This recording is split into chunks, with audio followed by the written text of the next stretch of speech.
Rodents ఫ్యామిలీలో ఇది ఒక స్పీసియస్ అనమాట. సో ఇది చూడడానికి కొంచెం ఎలకలాగా ఉడతలాగా ఉంటుంది. సో దీని గురించి మనం కొంచెం ఈరోజు నేను బ్రీఫ్గా మీకు చెప్తాను. అంటే మొత్తం నేను ఈ 5 minutes వీడియోలో మొత్తం కంప్లీట్ చెప్పలేకపోవచ్చు, కానీ కాకపోతే కొంచెం నాలెడ్జ్ అయితే ఇవ్వగలను. యాక్చువల్గా ఏంటి, ఇది ఎక్కడి నుంచి వచ్చింది, ఎలా ఉంటుంది, దీని బిహేవియర్ ఏంటని చెప్తాను నేను. సో యాక్చువల్గా ఏంటంటే ఇది మనకు 1866 నుండే వీటిని కనిపెట్టారనమాట. సో ఇక్కడ ఏమైందంటే వీటిని ఫస్ట్ పసుపు ఎలకలు అని అట్లా అనేవాళ్ళు.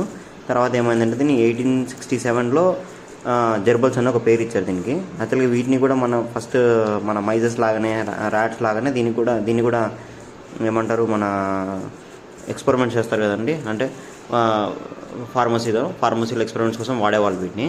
సో కాకపోతే కొన్ని రోజుల తర్వాత ఏం చేశారంటే దీన్ని ఆపేశారు. తర్వాత ఏంటంటే ఎలకల్లాగా అనిపించట్లేదని చెప్పేసి మరి ఏమో ఆపేశారు మొత్తానికి అయితే. సో వీటిని అయితే ఇప్పుడు ప్రజెంట్ వాడట్లేదండి. లాస్ట్ ఇయర్ ఇప్పుడు వాడినట్టున్నారు, ఒకసారి ఏమో వాడారంట. అది కూడా నేను వికీపీడియాలో చూశాను. 2017లో ఏమో చెక్ చేశారు, తర్వాత నుంచి ఆపేశారు దీన్ని. అంటే దీని టెస్టింగ్ కోసమే దీన్ని ఆపేశారు. ఇవేంటంటే చిన్న నాయిస్ చేస్తాయి అనమాట. అంటే మన పిచ్చుకల్లాగా అరుస్తాయి చిన్నగా.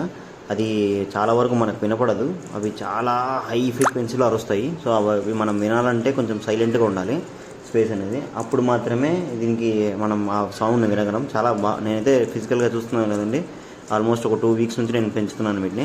సో వీటిలో ఏంటంటే నేను అది గమనించాను, చిన్నగా అరుస్తాయి. మళ్ళీ ఏంటంటే మెయిల్స్ కొంచెం డ్యాన్స్ లాగా చేస్తాయి అనమాట.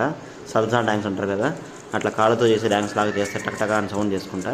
సో ఇప్పుడు మీరు వీడియోలో చూస్తున్నారు కదండి, అది ఫీమేల్ అనమాట. అదేంటంటే నేను మొక్కజొన్న పొట్టు కంకి ఉంటుంది కదండి, దానిపైన ఉన్న ఇది వేసినాను. సో అదేంటంటే నెస్టింగ్ చేసుకుందామని ట్రై చేస్తుంది.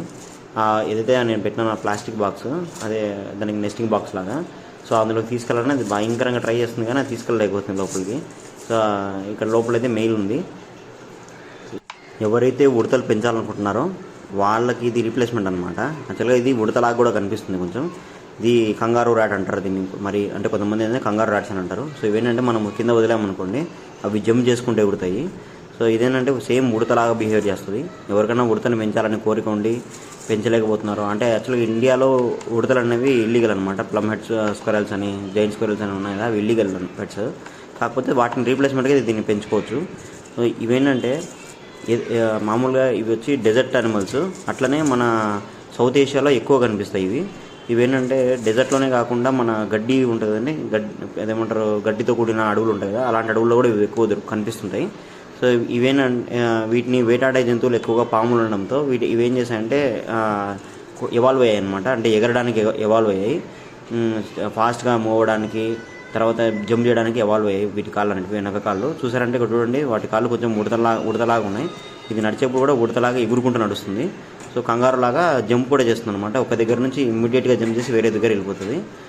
సో ఇది అలాగే ఎవాల్వ్ అయ్యాయి అనమాట సర్వైవల్ కోసం అని.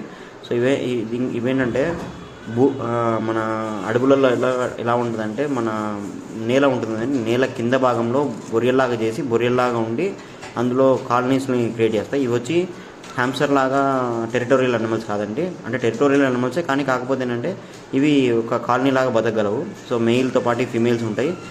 దీంట్లో ఏంటంటే ఏదైతే మెయిల్ ఉందో అది కింగ్ లాగా అనమాట. ఆ కింగ్ ఓన్లీ క్వీన్ ఫీమేల్తోనే మేటింగ్ అవుతుంది ఇక్కడ అడవిలో అయితే, అంటే వైల్డ్లో అయితే. సో కాకపోతే అలా ఉంటుంది మన దగ్గర. అవేంటంటే ఒకసారి ఒక భాగస్వామిని ఎంచుకున్నాయంటే లైఫ్ లాంగ్ దాంతోనే ఉంటాయంట అడవులలో.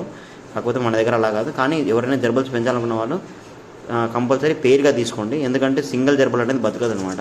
మన దగ్గర పొరపాటున మనం పేరు తీసుకుంటే దాంట్లో ఒక ఫిమేల్ కానీ మేల్ కానీ ఎక్స్పైర్ అవ్వడం, లేకపోతే పారిపోవడం అలాంటి జరిగినప్పుడు కంపల్సరీ మనం కొత్త పార్ట్నర్ అనేది దానికి ఇవ్వాల్సి వస్తుంది. అలా ఇవ్వకపోతే అవి కొంచెం సిక్ అయిపోయి చచ్చిపోయే ఛాన్స్ ఉంటుంది. సో కాబట్టి మ్యాక్సిమం జెర్బల్స్ని పేరులాగా పెంచడానికి ట్రై చేయండి. సో ఈ కొంచెం చిన్న వీడియోలో నేను మొత్తం ఎక్స్ప్లెయిన్ చేయలేను, కాకపోతే ఎవరికైనా కావాలనుకుంటే పింగ్ చేయండి, నేను క్లియర్గా జెర్బల్స్ గురించి ప్రత్యేకంగా ఎక్స్ప్లెయిన్ చేస్తాను. సో ఇప్పుడు ప్రజెంట్ అయితే మన దగ్గర జెర్బల్స్ని తీసుకొచ్చామండి, బ్రీడింగ్లో ఉన్నాయి. ఇవి అవుట్పుట్ వచ్చిన తర్వాత మనం సేల్కి పెడదాం మన దగ్గర. సో ఇవి కొంచెం కాస్ట్లీ అనిపించింది నాకు కొనేటప్పుడు కూడా.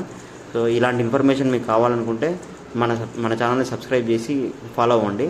చాలామంది ఛానల్ని చూస్తున్నారు కానీ, వీడియోస్ చూస్తున్నారు కానీ సబ్స్క్రైబ్ చేయట్లేదండి. సో కొంచెం సబ్స్క్రైబ్ చేసి లైక్ చేస్తేనే నాకు కొంచెం ఇంకా మోటివేషన్ అనిపించి కొత్త వీడియోస్ మీ దగ్గర తీసుకొస్తాను. Please do subscribe and follow my channel. Thank you.